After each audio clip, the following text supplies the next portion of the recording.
It's 2 days after Christmas. Stockholm Arlanda Airport is a mess of snow, slush, and ice.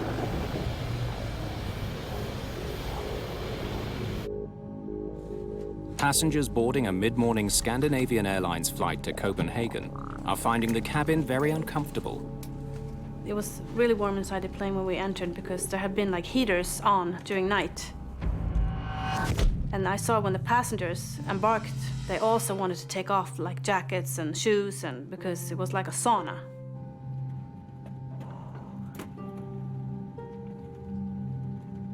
Is it possible to turn the heat down now?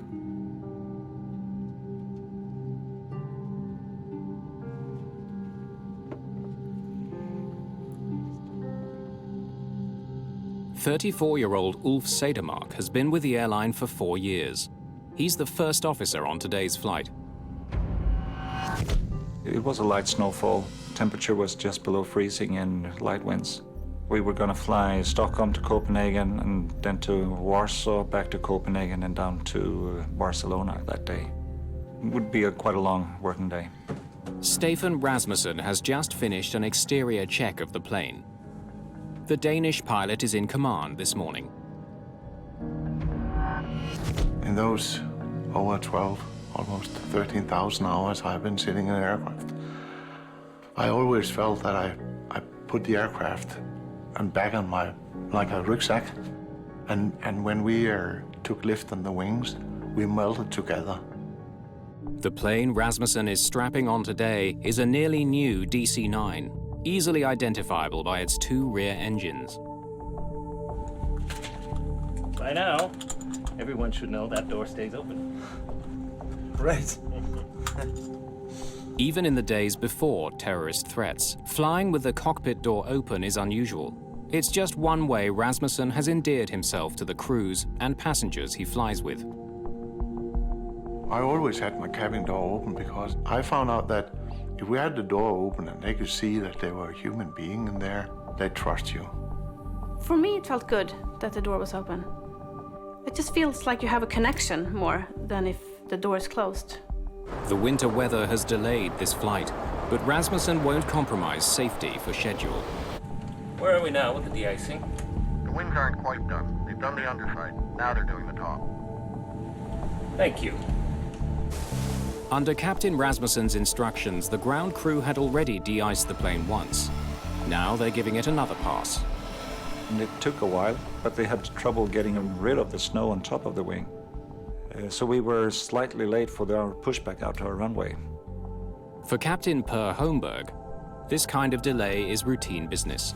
He flies DC-9s for the airline. A passenger this morning, he is scheduled to command another flight later that day. Good morning, ladies and gentlemen. This is your captain. I hope you had a good Christmas. We're just getting our wings cleared as we've had a bit of snow overnight. And when that's finished, we're ready for takeoff for some warmer weather. I handpicked the airline's best cabin crew to take care of you today. We all hope you have a nice flight. Finally, Scandinavian Airlines Flight 751 is cleared to proceed. There are build-ups of snow that the crew must avoid on the way to the runway. Would have been nice of them to clear the snow. Oh, that would have made it too easy. Approaching holding point, runway 08. Roger, Scandinavian 751. You are cleared for takeoff from runway 08. Spoilers. Armed. Auto brake, takeoff and armed. Runway update performed. Checklist completed. Set power.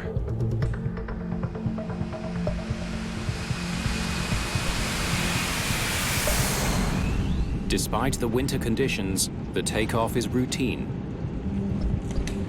V1, rotate.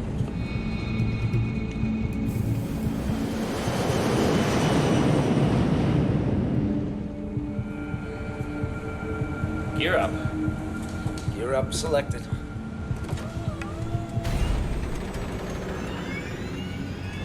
When Ulf reached out for the gear, I heard things which was different. Just 25 seconds into the flight, as the plane is climbing, there is a problem. When you hear things that are different from the normally, you get suspicious. There was a really big roar in the aircraft, almost like an explosion. Boom! There was another banging noise that I just thought, what is that? I had never heard that before. It's obvious the source of the noise is the right engine. It sounds serious. I believe it's a compressor stall. I took the right throttle and moved a little back, but there it really became strange because the engine performance increased when I reduced the throttle. It's like if you're sitting in your car and you're turning your wheel to the left and the car is driving to the right, you get confused.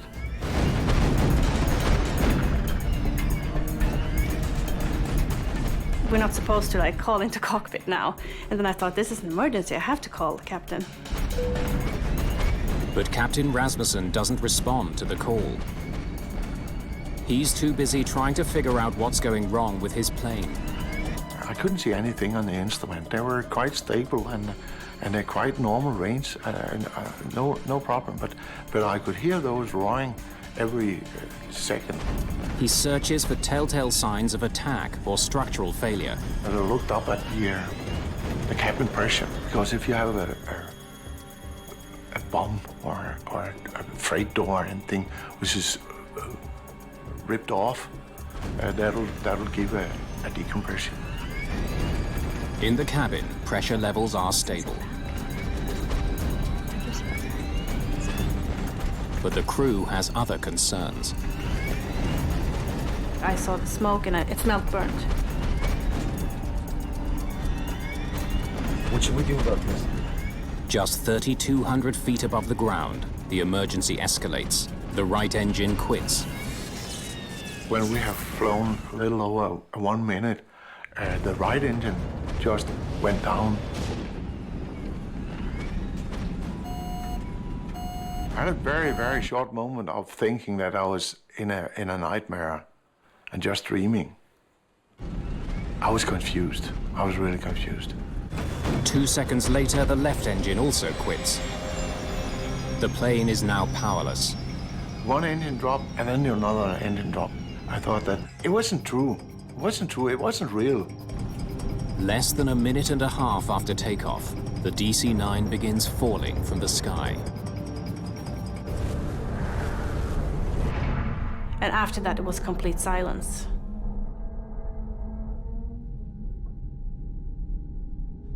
And I think that was the worst moment for me.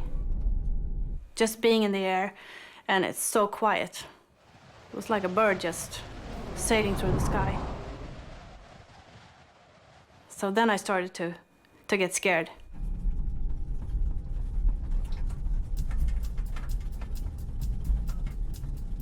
Engine relay.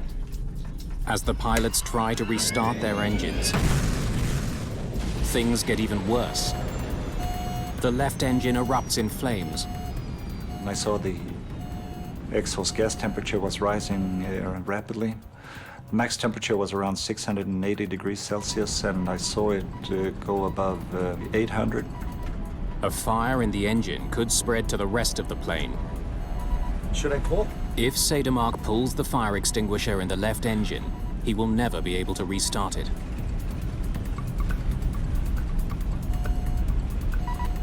He pulls the handle to put out the fire.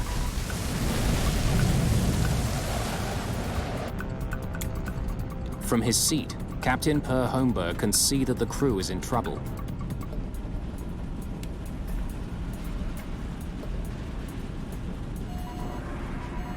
Flight 751 is now falling at a rate of 1,200 feet per minute. But air traffic controllers at the Stockholm airport have no idea the plane is in trouble. Arlanda, Stockholm, Scandinavian 751. Good morning, SK-751. Climb to flight level 180. We have problems with our engines, please. We need to go back to Arlanda. 751, roger. Turn right, heading due. Suddenly, the radio goes dead. A result of the failed engines.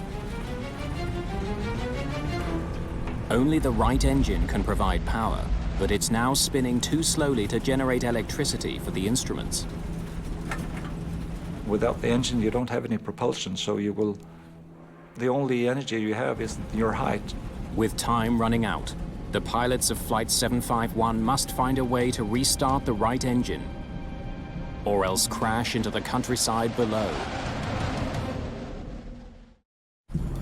Scandinavian Airlines Flight 751 is now falling from the sky at 20 feet per second. How can I help? Captain Per Holmberg, who boarded the flight as a passenger, becomes part of the flight crew. Like he came out in the cockpit and he said, "Is there anything I can help you with?" I don't think I even said yes. I just said, "Start the APU." If the auxiliary power unit can be launched, it will bring back the radio and instruments. So I just handed him the emergency checklist and started focus on controlling the flight to see that we were maintaining the speed and the attitude and that we were wings level.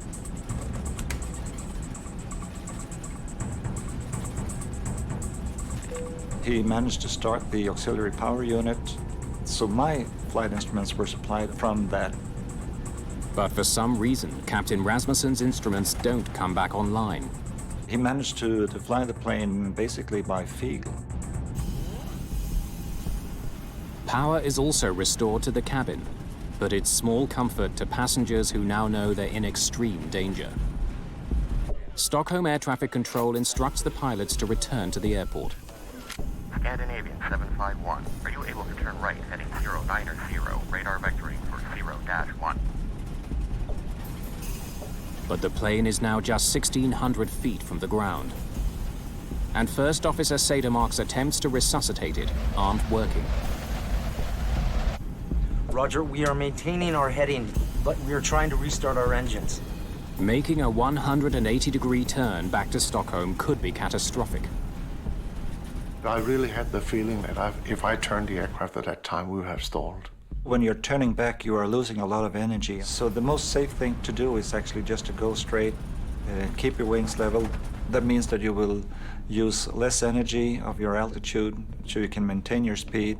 You can maintain 2,000 feet. We are not able to maintain 2,000 feet. We are descending. We are at 1,600 feet and descending.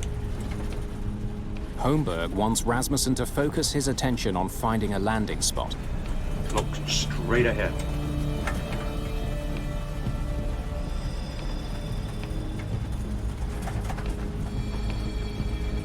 Look straight ahead. He was screaming at Stefan, just look straight ahead and watch the flight path. Prepare for on-ground emergency. On-ground emergency! Bend down! Bend down! Bend down! So we shouted, "Bend down," I don't know how many times. Bend down, bend down, bend down. Keep your seatbelts fastened. While passengers brace, Rasmussen considers where to land his plane. Look straight ahead. And I had an idea that on the northern direction could bring us out to the Baltic Sea, which was at that time frozen. And that's an excellent runway. But instead, he finds himself gliding powerlessly over a dense forest. I saw that green area and I saw that little light spot in the middle of the forest, but that really looked short. Steer right, steer right. Just 500 feet above the ground, Captain Rasmussen lifts the plane's nose to slow it down, hoping to soften the crash landing. Pine trees from the top there look very soft. I could use the trees as almost like a pillow. Should I lower the landing gear? Yes, gear down. Bend down and hold your knees. I prepared myself for a hard impact. If it's an emergency landing, we have no engines, I just thought this is going to be a hard landing. Stop Stockholm, Scandinavian 751. We are crashing into the ground now. I wasn't afraid until we were flying into the trees. Then I was scared, and I knew we were not going to make it. I didn't thought I should die. I knew I should die. I made my prayer to God.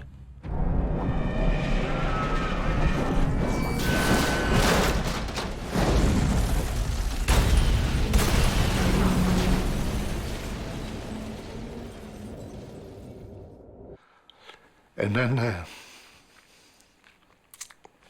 moment after, we were in a strange world.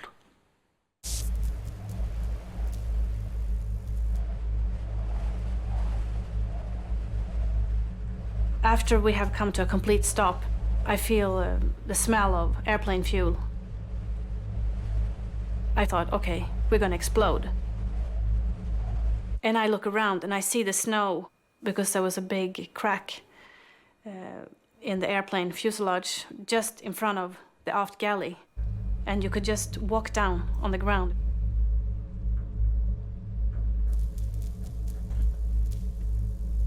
Everything was quiet, and I woke up. It might only have been a split second or so. I was afraid that my spine was broken, that I wouldn't be able to walk again. So I remember I was sitting there and I was moving my toes and my feet just to see if I could have control over them.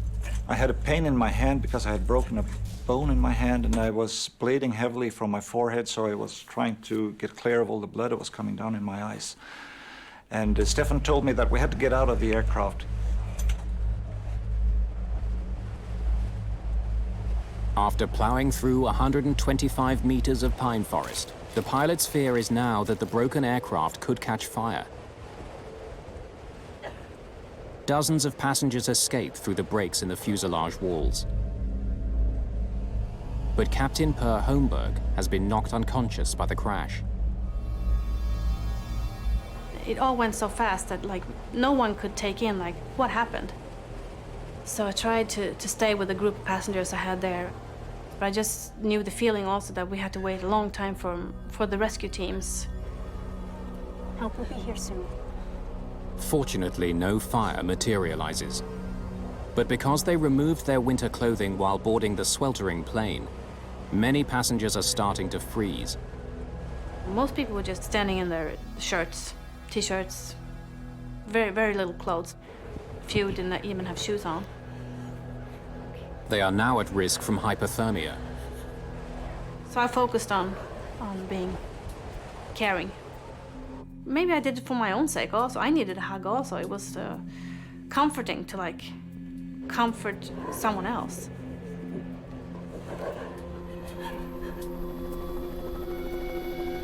The wreckage of Scandinavian Airlines Flight 751 lies just 15 kilometers northeast of Stockholm Arlanda Airport. The fuselage has broken into 3 pieces. In the chaos of the moment, nobody knows how many people have been killed in the crash.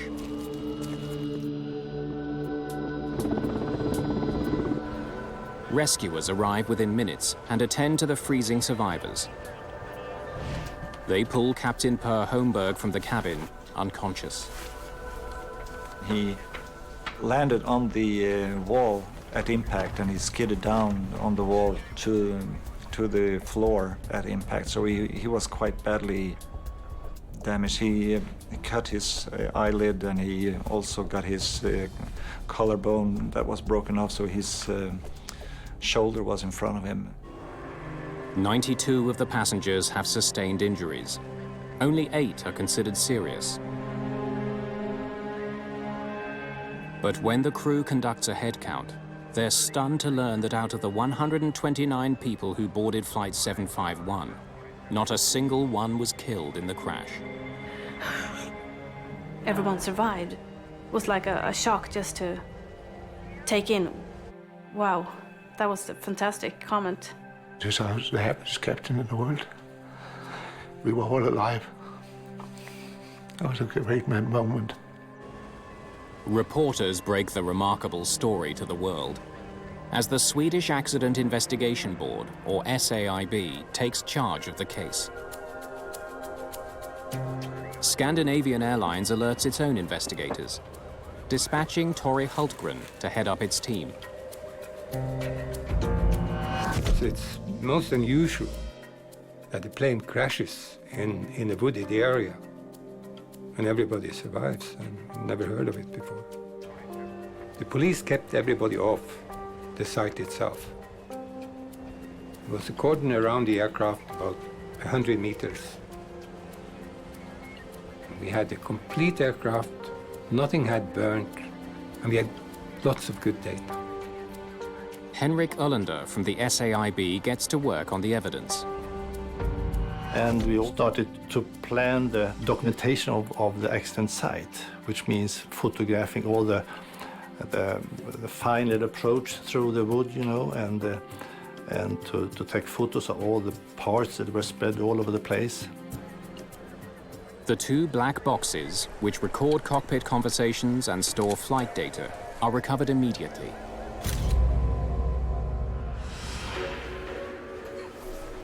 Investigators speak to survivors. Everyone tells a similar story. Would you mind telling me what you saw and heard? Loud, booming sounds from the engines moments after the flight began, smoke in the cabin, and finally the entire loss of power and an engine on fire. You have a twin-engine aircraft, and you are really not supposed to lose both engines at the same time. The Pratt & Whitney turbofan engines are sent to a Scandinavian Airlines repair shop for closer examination. Investigators are eager to speak with Captain Rasmussen about the incident. But to their dismay, Scandinavian Airlines takes him to the media first. The first question, what did you think when both engines refused to function? It'll take me an awful long time to tell you all that. The normal case is that the key witnesses, like the crew and so on, should be kept in quarantine until they meet the investigation board. European media celebrate Captain Stefan Rasmussen as a hero for landing the DC-9 without engine power. But investigators consider the possibility that he or his co-pilot had made errors that caused the crisis in the first place. The honor and the glory always rests with the captain, but so does also the mishaps. I knew that being a person where in the spotlight of the press would be a quite different situation. And I said to myself, the only thing you can do now is to give them all their story and then pray that they will find the reason.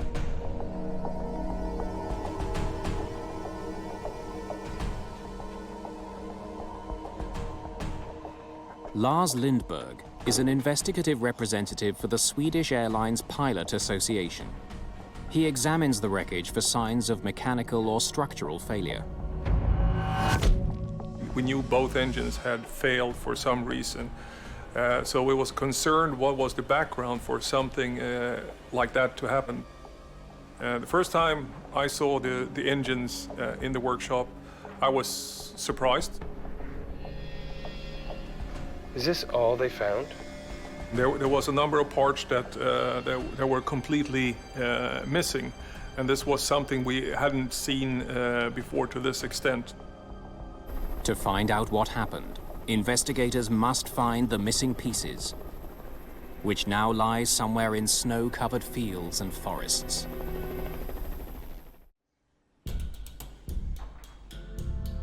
A close study of Scandinavian Airlines Flight 751's engines reveals exactly which pieces are missing.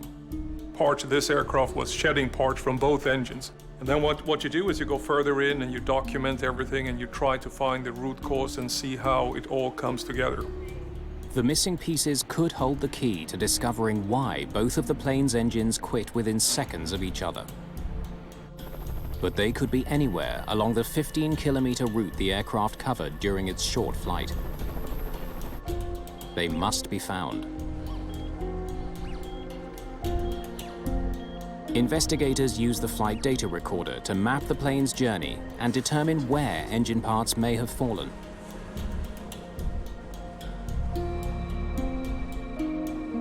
After scouring the snow-covered fields along the plane's path, the recovery team finds 500 fragments. Just a fraction of what's missing. Many are very badly damaged. Some of the titanium blades actually seem to have been on fire. You had this titanium fire inside both engines, both the right and the left engine. And this titanium fire is a very unique occurrence. It's requiring very, very high pressure and very high temperature for a titanium blade to catch fire. Investigators dig deeper into the cause of the engine trouble. The left engine's fuel line is badly dented. It was obviously hit by a fast-moving piece of metal inside the engine. The impact caused it to rupture. This part got dislodged, it went out and hit a fuel line, and that fuel line cracked, sprayed fuel onto the hot engine. The engine was clearly coming apart during the flight. That sounds serious. The discovery explains the fire in the left engine and why so many pieces of it were found so far from the crash site. But investigators are left wondering why the engines broke up in the first place. A major clue comes from passenger and crew testimonies, which told of repeated booming noises before the left engine caught fire. The cockpit voice recorder picked up these sounds. You can hear that, and we could correlate that with when the damage occurred. You can see that on the flight data recorder. The sounds are familiar to investigators and leave no doubt. The DC-9's engines began surging shortly after takeoff. Jet engines rely on a steady stream of air for combustion. A series of fans move incoming air through various stages of compression. But when that flow is disrupted, fuel at the rear of the engines ignites violently and shoots forward. That's a surge. You can have a small surge and you can have a large surge. And you can have the complete surge on the whole engine. Sounds serious. This surge process was very violent, so after a very short time, we had an aircraft with two engines that could not be restarted, that didn't generate any thrust. Basically, you had a giant glider at that point.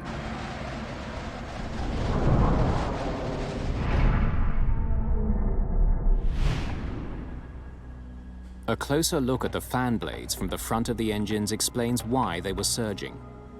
They're badly dented.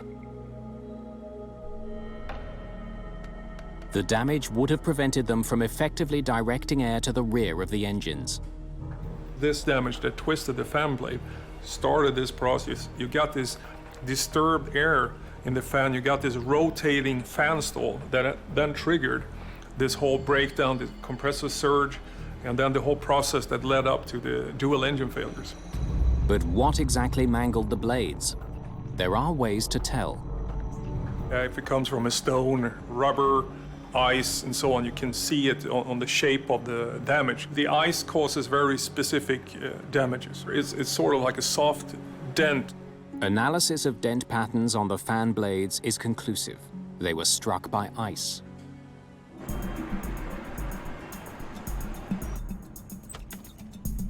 Now investigators want to find out where the ice could have come from. Weather data for the 24 hours leading up to the crash. They know Stockholm had been hit with rain and snow in the hours before Flight 751 took off. It was a situation with the temperature around 0 degrees. It was a drizzle, snow, rain in the morning. They learned that the DC-9 arrived from Zurich the night before, with the fuel tanks more than half full. They had quite a large amount of reserve fuel, of diversion fuel, in their wings. The fuel in the wing tanks were close to minus 20 degrees Celsius. The conditions that night were ideal for the formation of clear ice on the wing surface. And here you had very, very cold fuel on the top wing skin. And as the temperature dropped during the night, it went to snow and rain and finally snow. So there was a layer cake. Ice at the bottom, slush, and snow on top. About 10 inches total on top of the wings in the morning. Responsibility for de-icing the plane ultimately falls on the captain. Rasmussen insists he was aware of the overnight buildup. Investigators wonder if the pilot did all he could to ensure his plane was completely free of ice. Rasmussen claims he instructed technicians to de-ice the plane thoroughly. I didn't walk around with the aircraft. It was cold, it was frosty. Noticing that there was still frost on the wings, the head technician ordered a second round of de-icing. I was really convinced that the aircraft was clean. And so was he, Where are we now with the de-icing? The wings aren't quite done. They've done the underside. The cockpit voice recorder backs up Rasmussen's testimony. They've got it good and clean under the wings? Yes. They de-iced the aircraft once and looked at it and I said, once more. And they de-iced us the second time. In fact, a total of 850 liters of fluid was sprayed on the aircraft. But the fluid may have been faulty, not potent enough to melt the thick layer of ice that had accumulated on the wings overnight. Technicians test samples of the fluid used to de-ice Flight 751. We found no discrepancies. There was nothing wrong with any of the fluids used. But when investigators interview the maintenance crew that worked on the plane, they begin wondering if the de-icing team was thorough enough in their efforts. The ground crew insists that after they sprayed the wing, it appeared to be clean. But that appearance was deceptive. It looked perfect, because the clear ice on top of the fuel tanks, you cannot see the clear ice.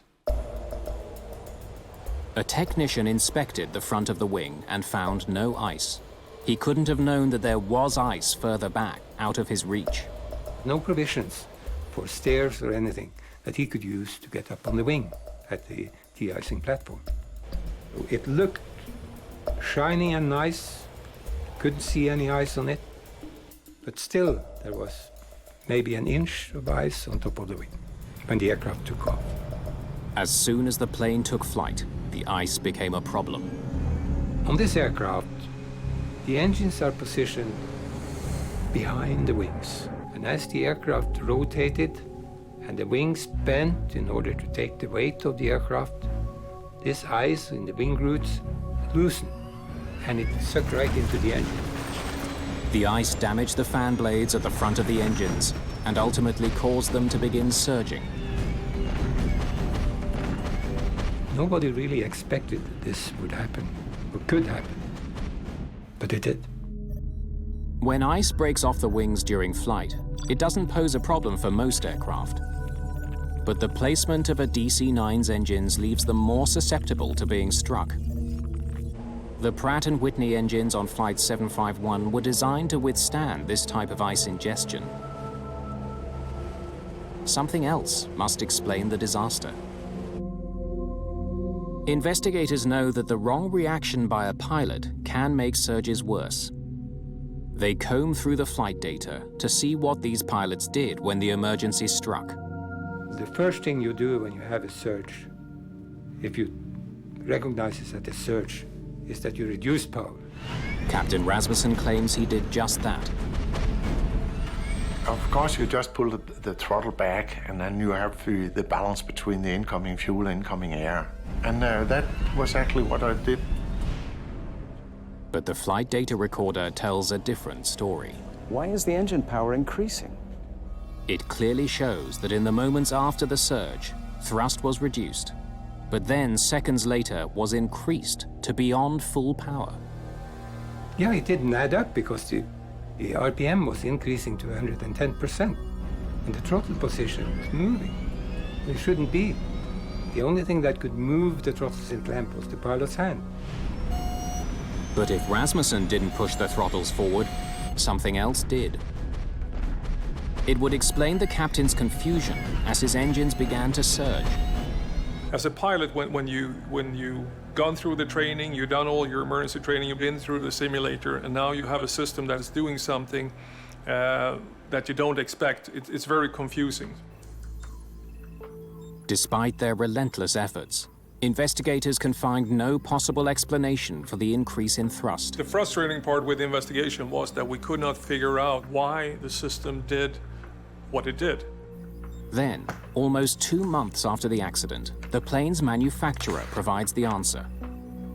The culprit is something called automatic thrust restoration. It's brand new. It automatically increases the thrust during the climb. Swedish authorities learned that automatic thrust restoration, or ATR, was recently introduced as a safety feature on Scandinavian Airlines planes. It existed because the FAA had discovered some pilots were throttling back considerably while taking off and landing to reduce noise over residential neighborhoods. The ATR was designed to make it impossible for them to throttle back to dangerous levels. So as soon as he powered back, the system kicked in. Investigators learned that when Rasmussen reduced power to clear his engine surge, the system read this as a dangerously low power setting and pushed the throttles forward. The increased thrust made the surging worse until the engines destroyed themselves. The investigation concludes that the pilots had taken the right steps to clear the surge and prevent the catastrophe. But the computer code which governs the ATR undermined their efforts. A strip of zeros and ones caused the throttles to move and caused the engines that were stalling because they already got too much fuel, got even more fuel. And they went into self-destruct, both engines. In a few seconds, they were both totally destroyed.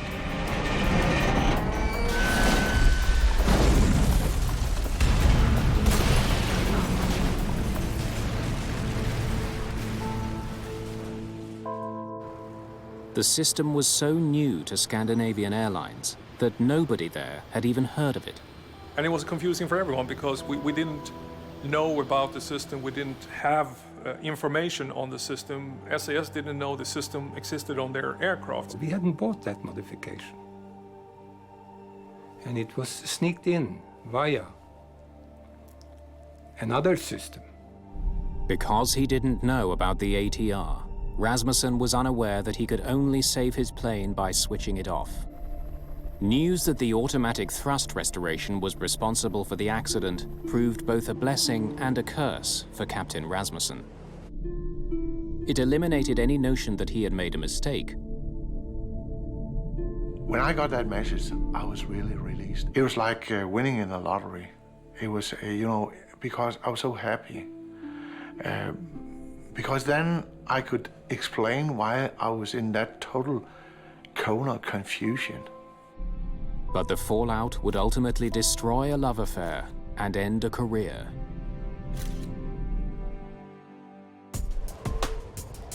On October the 20th, 1993, the Swedish Accident Investigation Board releases its report on the crash of Flight 751. It determines that the actions of Captain Rasmussen and First Officer Sedermark contributed to the safe outcome of this incident. And although investigators question Captain Per Holmberg's decision to enter the cockpit in the first place, they do praise his contribution. This crew flew until they stood still on the ground. They never gave up. They never gave up. They didn't give an inch. The investigators put much of the blame for the accident on Scandinavian Airlines because their procedures for checking for clear ice were inadequate.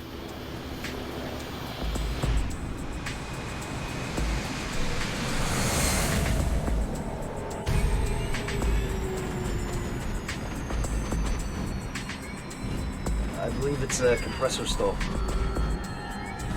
The report also condemns the fact that the pilots didn't know about the automatic thrust restoration and how it would act in a surge situation. If the ATR system hadn't been there, if the throttles hadn't moved forward, there wouldn't have been an accident. It was a bit strange that we didn't have all the documentation available to us, so we knew what we could expect if something like this would happen. In the wake of the crash, Scandinavian Airlines started training its pilots how to use the ATR system. They also implemented steps to ensure airplanes don't take off with clear ice on the wings. We changed all the procedures, we provided stairs for the mechanic, and we made it a requirement to go up on top of the wing and touch it with your hand to verify after de-icing. After healing from his injuries, First Officer Ulf Sedermark returned to the cockpit. I didn't feel the responsibility that I wouldn't be able to do my job again. Whatever happens, I know that I still can see things for what they are. And I still love doing my job, and if something bad happens, I can deal with it. But Stefan Rasmussen's return proved far more difficult. Set power. After I'd had from a high-skilled psychologist, we talked about getting in the air again. He knew that would be a hard decision to take. Gear up.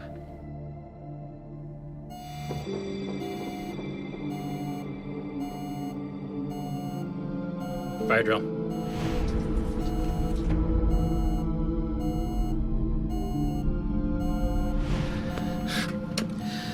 After time in the simulator, Rasmussen couldn't regain confidence in his plane. Sorry, guys. In a disaster situation, in a crisis, is that you have optimized the teamwork between man and machine. I really felt that I didn't trust the aircraft. Pilots tend to take the responsibility for all that went wrong. Too much of the glory and also too much of the responsibility. With the right counseling, about 90% of pilots involved in an accident are able to continue flying.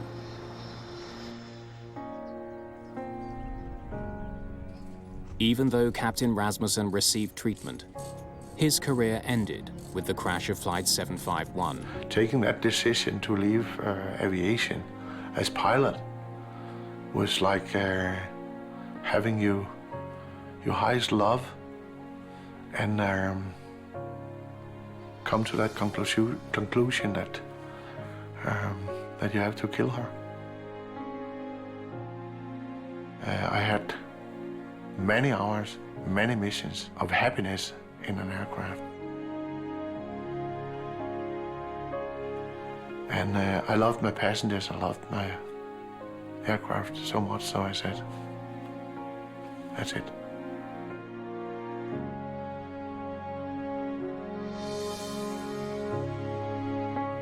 I never regret it, never. And I think I was right.